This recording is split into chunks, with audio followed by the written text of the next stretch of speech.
Danyo sa sunog nga miigo sa warehouse sa Barangay Lahug, Dakbayan sa Sugbo kagahapon sa hapon miabot sa 200,000 pesos. Mato ni FO3 Fernando Iban, ang fire investigator sa Lahug Fire Substation, nga naglisod sila pag-locate sa warehouse ug pagsulod sa lugar tungod kay anaa kini sa tumoy nga bahin sa downtown Cebu. Ang warehouse gipanag-iya ni Johnny Co. Matod ni Iban nga ang warehouse walay fire safety inspection certificate nga gikan sa Bureau of Fire Protection mga wala kini mahatagi ug mga fire safety requirements.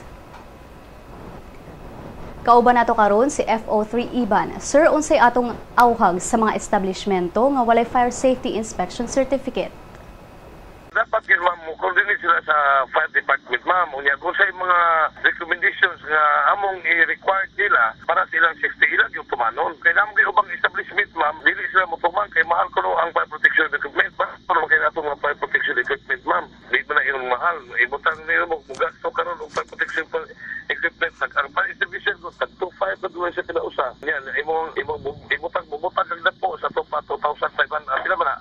20,500. Ilan na. Unya, ang imong puhunan, nag-million ka. So, dili kayo mahampir ang imong kuhan sa fire protection equipment lang. Ana, gina sa ma'am, nang akong i-recommend sa mga business establishments, ma'am, mo coordinate ko sila sa Bureau of Fire para ma-inspection na mga establishments. Ang matagahan na mo sa ilahang mga usay angay ibutang sila mga fire protection nga usay angay ibutang sila establishment.